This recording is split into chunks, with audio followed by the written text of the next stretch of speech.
Just recently, Democrats in Washington, D.C. announced a temporary child tax credit. For a year, households which earn under $150K a year will get $300 a month per kid. The goal is to help lift poor families out of poverty. Today, close to 10% of Americans live in poverty, defined differently depending on where you live and how big your household is. As you can see, the poverty rate in the United States has been plummeting for a while now over the past 30 years, especially in the last 10 years. But for decades now, small towns and cities across the country have been devastated by deindustrialization and job losses. In these places, wages are generally low, poverty rates are high, and many residents rely on welfare to get by. While some states have far wealthier residents than other states, it's a reality that in every single state, there's places where incomes are far lower than everybody else. That's exactly what we're going to do today. We're going to visit the poorest places in every single state. It'll add perspective on the struggles that everyday Americans face. It'll make you realize how blessed you are to lead the life that you live. Let's get started.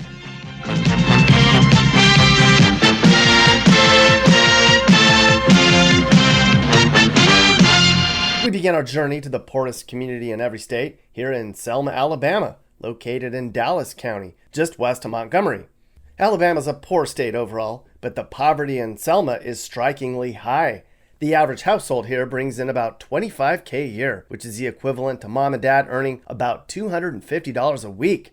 That's $6.25 an hour. Selma's the 8th poorest of all cities measured for this list. It's probably not a surprise that the population's dropped 8% in the last 5 years alone. 80% of the population here is also black. Now, Alaska's a fairly wealthy state, meaning the average income level here is just about as high as it gets in the country, where people make about $77,000 a year annually. Therefore, Ketchikan households aren't really poor, but in relation to the rest of the state, folks here are technically the poorest in their state. I mean, $60K a year isn't too bad, people. Down in Douglas, Arizona, people are really poor, though. It's a small city right on the Mexico border. Homes here are only about $95K, which means at least it's not expensive to live here. This is a former copper mining town, but today it's 83% Hispanic, and the unemployment rate's really high.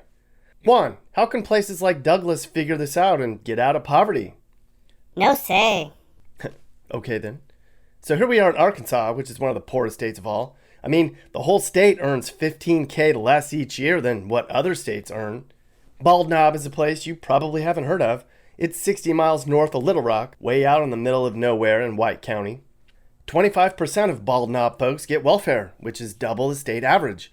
This was once the strawberry capital of the world, but then Florida and Louisiana started producing more strawberries because they have a longer growing season. Then Bald Knob began making pipelines for the oil industry, and things were getting better. But then the government stopped the Keystone Pipeline, and folks here are back to struggling again. It's 90% white here. Orange Cove is a teeny little place in California's Central Valley near Fresno. This is the agriculture center of the nation. So as you can imagine, much of the poverty here is because the place is almost 100% Hispanic field workers. But they make more money than you might think. There are about 120,000 Mexican farm workers in California right now, and they earn about $14.77 an hour, or $118 a day. That's way more than they would make in Mexico. They would get about $23 a day. But $118 a day, that's not that bad, is it? Juan, would you pick tomatoes for $118 a day? See. I would too if I didn't have a job. It's shitty work, but not bad. I thought they made like $8 an hour. Here we are in Colorado, which is a relatively high-income state, but not here in Lamar, a small place way out near the Kansas state line. Colorado as a state is booming. It's grown 8% in the last 5 years, but not here in Lamar, where there's just no jobs. This city's lost more than 3% of its population in the last 5 years. So in 165 years, nobody will be left here. This was an agriculture community, and then a big bus manufacturer opened a plant here. But then they went bankrupt in 2006, leaving 700 jobs behind. They haven't really recovered since. Connecticut is one of the wealthiest states of all, but Groton, a little place along the Long Island Sound, is the poorest place in the state. But it's not that bad here. The poverty rate in Groton's 14%, which is actually lower than the U.S. average of 15%. There's plenty of work here. They make submarines and boats here, and Pfizer has a big presence in the area. It's just that the cost of living is so high in Connecticut, lots of people are broke. And that's one reason so many people are fleeing this state. Like Connecticut next door, Delaware isn't that bad economically. Wilmington residents average about $45K a year, making them the 9th richest, poorest city we're going to talk about. But the home of Joe Biden still has a poverty rate of 30%, which is almost triple the state average. Of course, Joe Biden isn't poor. Here's his $2 million home. Joe's lived here since 1996, and this place has been super poor and ghetto ever since. And yet he wants to fix the whole country? Right in the middle of the poorest part of Florida is little Avon Park, where a third of residents live in poverty and 20% of the population's jobless. Homes are only $68K in Avon Park, but you could have one like this for about 20 grand. At a time of huge demand for homes, where people are putting multiple offers and buying homes with all cash and sight unseen, you can imagine in Avon Park, they'd probably just be glad to have anyone come and look at a home. Anyone? So this is the first of a few cities on this list which might be skewed because it's a college town. Fort Valley, Georgia is home to Fort Valley State University. So a lot of the people here are just poor college kids. But technically, this is the poorest place in Georgia. However, the city's struggling as a whole too. In the last 5 years alone, 10% of the population's left. And we're talking permanent residents. It's been up and down here. A huge school bus manufacturing company opened up here, employing 2,300 people. But the university in town will randomly lay off a bunch of people too. So there's that. Fort Valley's in Peach County, just outside of Warner Robins. A lot of people in Hawaii make a lot of money, or have a lot of money. You kind of have to here since homes are in the $600K range, so it's not surprising that people struggle in paradise. Plus, Hawaii is the second highest tax state of all, so the money you do get is going to get taken away. Waianae is a small place along the western shore of Oahu. Here, almost 1 in 3 people here gets food stamps, which is triple the state average. But they have a nice view. Way up practically in Canada is the little logging town of Bonners Ferry, Idaho, where about 2,500 people call home. Get this, in 5 years, they've lost 21% of the population. What in 5 years, there'll be nobody left? That's pretty surprising since Idaho is the second fastest growing state of all. A lot of people here rely on the logging industry for their work, so maybe that's why income levels are low and why people are leaving. The lumber industry has been in decline for a while now due to automation and consolidation. They just need less loggers these days. Where the heck's everybody going? Let's call somebody and find out. This is Kristen. How can I help you? Hi there, my name is Nick and I'm doing a YouTube video about Bonners Ferry. Did you know Bonners Ferry ranks as the poorest place in Idaho? I'm not surprised. It has this really like small town vibe, so there's just, for the most part, like it's definitely changed, but for a while there was just not a lot of jobs unless you wanted to do like logging or something more physical. But now that like we've been through the pandemic, a lot more jobs have opened up. All right, sounds like things are getting better in Bonners Ferry. There's some good news, huh, everybody? I've never heard of Little Root House before. It's a small city on Illinois' western side. It's a teeny tiny little place where folks just don't need a lot to get by on. Does that make them poor? I guess it's all about perspective. You can get a house here for $47K, or this one for $28K. Would you want to live here? Probably not, mister. Even a house like this, you're probably going to pay $5 grand a year in property taxes, because, it's Illinois. Way out in Fayette County, kind of by the Ohio state lines, little Connorsville. 1 in 4 people here lives in poverty. They call it Little Detroit. It's a Rust Belt city that's undergone years of economic decline, along with the loss of its once strong manufacturing industry. Sadly, the reduced economic opportunities here have led to a sharp rise in suicides and substance abuse. But keep sending those jobs overseas and keep sending money overseas because, we have places like this in America, but last year we gave $809 million to Yemen for food, health, water, sanitation, hygiene, shelter, protection, and education. Don't you think places like little Connorsville, Indiana need food, health, water, sanitation, hygiene, shelter, protection, and education? I do. Way out along the Nebraska state line in Monowi County is Little Ottawa, where there's like 3,000 people. They're losing 1% of the population every year, so they have like 100 years before everyone's gone. Kind of looks like you might not even notice. This place is so small, they only have 6 police officers and 10 businesses in town. Hello? Hello? Little Fort Scott is located in southeast Kansas, an area that's been decimated by drug use and crime. Here, mom and dad bring in about $16K a year each annually. There's plenty of work. I mean, apparently 3,500 people commute into Fort Scott for work each day, work in this city's manufacturing and healthcare and education industries. Are the jobs just paying crummy, or do people here not want to work? Again, college degrees don't mean a lot these days, but they used to. Homes are $62K, but this 6-bedroom home is selling for $15,000. That's $6 per square foot. That's cheap, folks. Way out along the Ohio River is little Paducah, which is the poorest place in the state. A quarter of the population here gets welfare and food stamps. In case you're wondering, the average food stamp or welfare recipient in the country gets $9,000 a year in benefits. And that puts the average welfare recipient in America in the top 20% of all global income earners. Let that sink in. If you collect welfare in America, you're still better off than 4 in 5 people worldwide. Is that enough? Should we pay more in welfare bennies? Let us know in the comments below. Natchitoches is the second poorest city in the country, which isn't a surprise since Louisiana is one of the poorest states overall. Entire households in Natchitoches earn less than $22K a year. That's like mom and dad earning about $200 a week. Even if mom or dad both work a minimum wage job full time, they'd still bring in $290 a week. So clearly, lots of people aren't working in Natchitoches.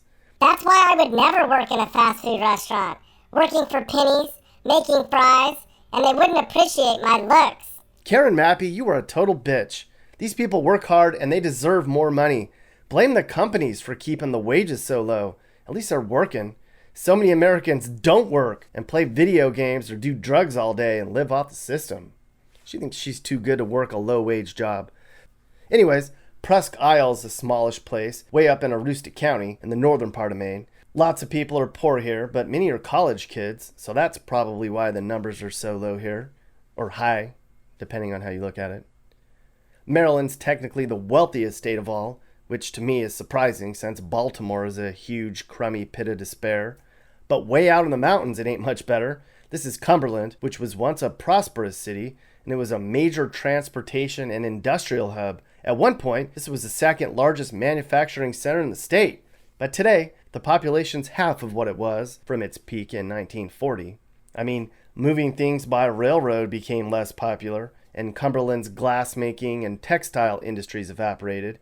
They also had a huge tire factory here too, but technology changed, so they moved the tire manufacturing to a more modern plant. If you live in Massachusetts, you've heard of how crummy North Adams is. Like we just talked about with Cumberland, North Adams was too a former industrial hub that's gone kaput. One example, they used to make electrical components here, but the company went under. And recently, the hospital in town dramatically cut back on staff. People in North Adams talk about lost jobs, lost business, lost pride, and a loss of communal spirit, and that is just so sad. This small city is completely surrounded by the city of Detroit, so that kind of explains why it's so poor. Half the population in Hamtramck lives in poverty, which is more than triple the national average. It's also the 9th poorest city we're going to talk about in this video. A lot of the auto jobs left ages ago, and crime's really bad, but at least the homes are cheap. It's just so sad here. Little Falls is named because it lies along the Mississippi River here in Minnesota. Only 20% of the population here went to college, which helps explain some of the reason it's such a poor place. Plus, Minnesota has a 10% income tax rate, which is the 5th highest of all. I don't know what the tax rate is for poor people in Minnesota, but it's not zero. And then we have Yazoo City in the Mississippi Delta region of their state, which is pretty much the poorest part of our country. And Mississippi as a whole is the poorest state of all, where 1 in 5 people lives in poverty. In the whole state, 1 in 5 people lives in poverty. Here in Yazoo City, it's much higher than that though. Half of Yazoo City gets some form of welfare or food stamps. What do we got to do to fix this problem, people? Can it be fixed? I mean, a lot of the economy in this part of Mississippi relied on agriculture, and those jobs have been mostly mechanized and automated. Can this mostly uneducated population find a new way to earn a living wage? Can we train them to do remote jobs? Can they learn how to build the machines that replaced them? I don't know. Unionville is in Putnam County up along the Iowa border. This is the only place in the state where the whole city averages under $30K a year. There's less than 2,000 people here, and only 1 in 10 people in Unionville ever finished college. But poor small towns might not be that bad. This guy says, growing up in Unionville's been a good life for me. We're a small rural town where everybody knows everybody, and it's a safe community to raise a family. We hunt, and there's a county fair, and community pride. What else do you need? Havre, Montana isn't that poor. I mean, families here are just under the national average as a whole. And as a state, all of Montana is right at the national average for household incomes. That means a lot of people in Montana are just average earners. There really isn't a lot of poverty here, but there aren't a lot of rich people here either. And another interesting note, Havre is one of a few cities we're going to talk about in this video that's actually growing. Montana as a whole is exploding with population, which helps explain that interesting factoid. Down in southeastern Nebraska is Little Superior, which isn't superior when it comes to income levels. But that's okay. It's just a teeny little town in the middle of nowhere with a skating rink, a movie theater, a bowling alley, and a hospital. You could move here and probably kind of enjoy yourself if you were 75 years old and had a rocking chair or two. Way down in southern Nevada along the Colorado River is a bunch of trailer parks and poor families who must love to sit in the heat and gamble. While Nevada's population's exploding, not here in Laughlin. Nuh-uh. They're leaving here fast, pal. A couple hundred people leave Laughlin every year, probably never to return. 2 million people come to Laughlin for fun, though, every year. There's 9 casinos in town, and there's clearly plenty of jobs. Berlin, New Hampshire's economic woes continue. This was once a great place for blue-collar jobs, but folks are skipping town fast. Since 1970, this place has lost 30% of its population. Berlin's an example of a former mill town in New Hampshire that's fallen on hard times. Wood production and wool manufacturing moved into the southern states or overseas. Therefore, in places like Berlin, you have large abandoned mills and an economy that's struggling. Drug use is also really bad here. Some say Berlin is New England's Skid Row. Okay, Camden might be the most rundown ghetto in the nation. Many of the abandoned homes in Camden have been taken over by squatters, and there's a police presence every few blocks. Camden's been completely neglected. It's burned out, it's abandoned, and it's left to survive on its own. There's 74,000 people in Camden, and 32,000 of them live below the poverty line. That means 32,000 people earn under $20,000 a year for the whole house. I mean, 1 in 5 people here just doesn't work. It's truly one of America's worst places to live, and poverty is only one reason for that. Way out in the middle of nowhere is Little Beelan in Valencia County. 30% of the population of 7,000 gets welfare here. New Mexico is one of the poorest and most dangerous states, too. The reason for New Mexico's poverty is something that could take a whole video to explain, but it begins with education. New Square is a place you probably haven't heard of. It's a small Hasidic Jewish village in Rockland County, only 20 miles north of Midtown Manhattan. This is actually the 4th poorest community in the nation, and homes aren't cheap here either. They're actually way above the state average. Hasidic Jews seek to maintain a Hasidic lifestyle disconnected from the secular world. Their main source of income comes from educational services and trade. But are they really poor? I mean, they have 14 kids per household, so that kind of skews the poverty numbers. And they lead a simple life. They don't spend money on things like fancy cars and vacations and college educations. So maybe they're not poor, but on paper they are. Way down along the South Carolina border is the small, dangerous, poor city of Laurinburg. People are flocking to North Carolina, but not here in the boonies, where it's all surrounded by farmland and forest. Even though it's not expensive to live here, there's just nothing to do way out here for good jobs. The city is still nursing a hangover from a loss of textile jobs that was decades ago. Along I-94 in the middle of nowhere is Barnes County, and you'll find Little Valley City. This is actually the 13th largest city in North Dakota, even despite the fact that this county's lost more people than any other county in the state.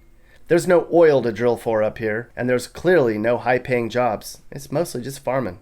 Good people, though, up there in Valley City. Welcome to the poorest city in the country, folks, just ahead of Camden. East Cleveland's population's plummeted, and now it's less than half from its peak in the 1950s. Experts blame deindustrialization and racist housing policies on why this place looks the way it does today. But 40% of East Cleveland residents get welfare, and crime is super high. A whopping 25% of households here earn less than 10K. So a quarter of the population of East Cleveland lives on welfare alone. I say the problem is just plain old laziness. Less than $10,000 a year for the whole house just means you've just given up trying, and now you're just relying on drug sales and government assistance to feed your family. This place is a mess. Look at it. Hugo's in Choctaw County, way down by Texas. It's the 7th poorest of all cities we're going to talk about today. It also has one of the lowest college graduation rates in the country, too.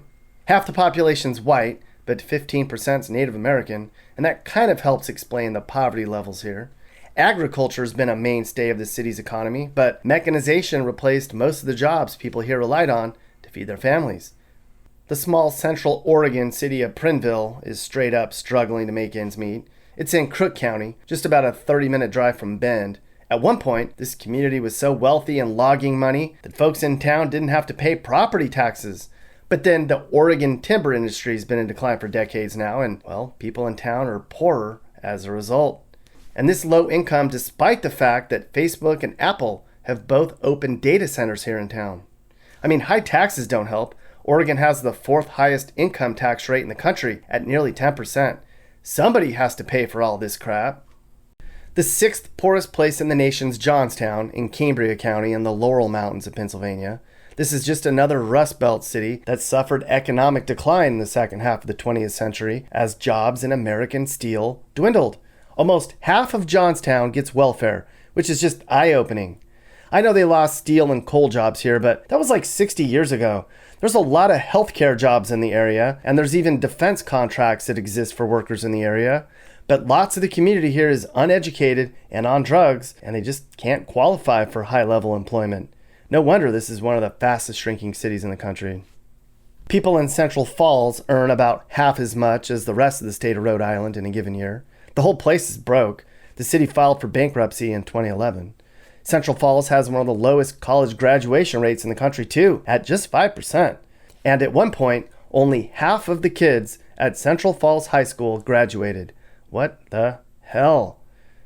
Dunedin was founded as a mill town in the early 1900s, but those jobs left ages ago. But again, here we go. It's 75 years later from a peak of jobs, and folks here are still unemployed and on government assistance. 75 years later, and they still don't have jobs, and they're still broke? What do we got to do to fix that? Half of the community of Sisseton is Native American, which is an historically economically disadvantaged group. You knew that. Many Native Americans of reservations like this are just uneducated, and they're addicted to alcohol and drugs. And they generally don't own their own land or their own home, so they can't build credit. Across the nation, 1 in 3 Native Americans live in poverty. Just west of Knoxville is a little town called Harriman, and that's the only place in the state where mom and dad bring in under $32K a year combined. Homes are super cheap here, well under $100K on average, and that's super low for Tennessee, which is exploding in population. Up until the 1980s, there were paper and hosiery mills, but those shut down. One hosiery factory alone shuttered in 1989 because they were running a deficit, and that shutdown single-handedly resulted in more than 1,000 lost jobs. Surprisingly, to me, the poorest place in Texas isn't on the Mexico border. It's Little Cooper in Delta County in northeastern Texas. This city relied on agriculture and railroad revenues during the beginning of the 20th century. In 1926, this city's cotton crop failed, which devastated the local economy. A bunch of people left, and then they kept trying to rely on cotton here, but this place never recovered, and the economy and population here has been on a slow decline ever since the 70s. Smack dab in the middle of Utah is Sanpete County, home to Ephraim, the poorest place in the state. There's actually no real reason this place is the poorest in Utah, and families here aren't that poor. It's all relative for the state as a whole. Only 9% of families in Ephraim collect welfare, which is way below the U.S. average. And this is one of only a few cities where the average home price is actually above the national average. Vermont's taxes are just way too high, so you can imagine it's hard for most people here to get ahead. People in Fairhaven know what I'm talking about. This little town along the New York state line is just a small New England town where people happen to make less than everybody else in the state. That's all. You might expect the poorest place in Virginia to be in the mountains, but it's here, in the middle of the state, in a place called Farmville in Prince Edward County. A third of the population lives in poverty, but the college graduation rate's actually higher than the national average. A lot of haves and have-nots here in Farmville, I guess. People in the state of Washington make a lot of money, but not here in Kelso, way down along the Columbia River on the Oregon border. 4 in 10 people here can't afford the basics, like food and household bills. A recent report said that a lot of this region of Washington is composed of the working poor. People like child care workers, home health aides, and store clerks. People who earn salaries that put them just above the poverty line, but above the threshold to get government assistance. That's just sad here in America, where hardworking people are doing great things, but fighting to keep their families fed and healthy. Everybody knows West Virginia as being the poorest place to live in the country. This is Canova, the poorest place in this state. This little city is right on the border of Kentucky, Ohio, and West Virginia, and the name of the place is a combination of all 3 state names. There were once more than 5,000 people in this former coal town, and now there's barely over 3,000 people left. Of course, a loss of coal jobs has resulted in a population that's unskilled for any other type of work. So you have these huge population centers where people are broke and they're consuming drugs all the time. Canova is just one example of many West Virginia communities going through this right now. Okay, this one might be a little misleading. Whitewater is home to the University of Wisconsin-Whitewater, and a lot of the population here is just poor college kids who probably don't work full-time. It also doesn't help that Wisconsin has the 10th highest tax rate in the nation either. Riverton's in Fremont County on the western side of the state. It lies entirely within the Wind River Native American Reservation, but 83% of the community is white. Riverton's the 4th richest, poorest city on this list. Households here actually earn just about what the average American household earns a year, but for Wyoming, apparently that's poor. Like Montana, there just aren't a lot of super poor or super rich people in Wyoming. Just a lot of hardworking folks who keep their heads down, plug on, and take pride in their work and love their country. Wyoming doesn't view welfare as a way of life. To Wyoming, welfare is a vehicle for moving people back into the workforce. Too bad it's not like that in most of the other states we talked about, right? Hey guys, so if anything I just talked about upset you or made you sad or mad, well then do something about it. Call your local leaders and demand change. Chip in and help those in need. Make your community better, because communities don't get better without hard work and determination. America's a great place. It just needs some more love and pride. This is Sage, Nick's manager. This has been a Corner House Entertainment production. And are you looking to move and need advice? I do consulting. That's right. I'll sit down and talk about where the next perfect place for you and your family should be. I do it all the time. Together, let's find you a new home that's safe and checks all your boxes. You can get my email in the description to find out how I can help you find your perfect relocation. And I can also help you find your new house too. Email me and I'll work with you on not just helping you figure out where to move, but I can help you find your perfect home too. That's right. Someone's a realtor now. Who wants to deal with a realtor they don't know when you can have me help you, right?